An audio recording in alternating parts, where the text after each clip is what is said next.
Akhirnya, kisruh para broker yang memainkan kendali atas vaksin teratasi dengan masuknya tentara ke dalam arena. TNI di bawah Jenderal Andika dengan gagah berani membungkam BPOM dan membuat Depkes manut. Imunoterapi dendritik yang dilanjutkan penyempurnaannya dan semoga bisa dilanjutkan ke tingkat komersial, kemudian dijadikan acuan alternatif senjata perang lain melawan COVID. Gitu dong TNI, itu baru namanya bernegara. Aktif ambil bagian karena ini wilayah perang, wilayah Anda, wahai abdi negara militer TNI. Jangan pikirkan lagi izin ini itu. Ini keadaan darurat perang. Selama resikonya mendekati nol, imunoterapi dendritik segera dipakai ke masyarakat. Terima kasih BPOM dan Depkes yang akhirnya manut dengan langkah TNI, dan terima kasih TNI yang dengan tegas bersikap karena ini wilayah perang biologi. Kita harus menangkan perang ini dan kami rakyat tidak keberatan TNI yang di depan. Jangan broker vaksin yang di depan mengacaukan kebijakan bernegara lagi dia. Vaksin Nusantara sekarang sudah berjalan aman. Berjalan aman setelah Kepala Staf TNI Angkatan Darat Jenderal menertibkan Kementerian Kesehatan dan BPOM melalui MOU di Markas Besar TNI di Cilangkap, Jakarta. Kasat menertibkan Kementerian Kesehatan dan BPOM melalui tripartit. Isinya menyetop istilah uji klinis vaksin Nusantara menjadi riset dendritik sel, dan ini dilanjutkan penelitian non-profit belum untuk vaksinasi massal. Izin itu tidak dibutuhkan. Titik, mission accomplished. TNI masuk. Di sisi masyarakat, kita juga harus mencermati esensi pernyataan Profesor Chairul Anwar Nidom, Guru Besar Biokimia dan Biologi Molekular Universitas Erlangga dan juga Ketua Tim Riset Corona dan Formulasi Vaksin dari Profesor Nidom Foundation atau PNF, yang mengatakan vaksin Nusantara mampu mengantisipasi mutasi COVID, di mana kalau menggunakan vaksin konvensional maka harus menunggu lebih dari 1 tahun. Keburu virusnya mutasi lagi. Ini yang menyebabkan vaksin konvensional gagal menghadapi COVID-19.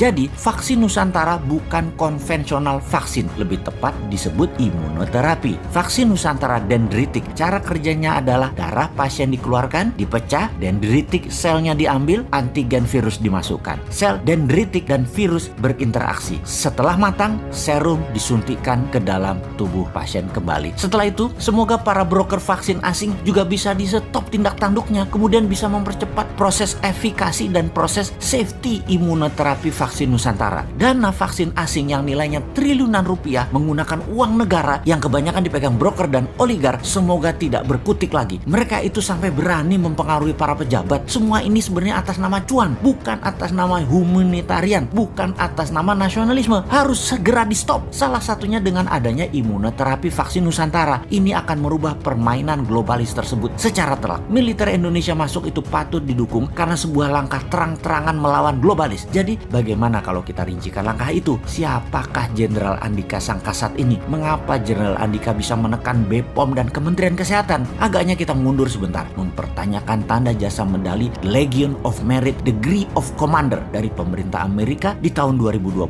kemarin. Itulah medali tertinggi yang pernah diberikan kepada seorang petinggi militer negara lain, di mana bagi pengamat intelijen pertahanan ini sesungguhnya kode keras. Pentagon adalah nasionalis. Pentagon di bawah Chief Joint Staff Panglima Gabungan E. Miley memang nasionalis tulen yang mengadakan perjanjian ekstra ketat kepada Biden tepat sebelum hari pelantikan, yang isinya kita semua sudah buka di informasi jauh-jauh hari sebelum ini. Anggaran militer 4 tahun ke depan nilainya $3 triliun dan tetap berperang melawan Tiongkok. Apa yang terjadi? Semuanya disetujui oleh Biden. Jadi medali The Legion of Merit Degree of Commander adalah kode keras perlawanan terhadap globalis yang disematkan kepada Jenderal Andika. Dan kalau militer dalam hal ini Jenderal Andika bertindak, inilah tindakan nasionalis melawan globalis. Kembali ke imunoterapi vaksin Nusantara. Ini adalah kabar baik untuk kemanusiaan. Dunia segera melihat secercah harapan baru dimulai dari Indonesia tanpa cawe-cawe regulator yang miring ke globalis dan broker vaksin. Good luck.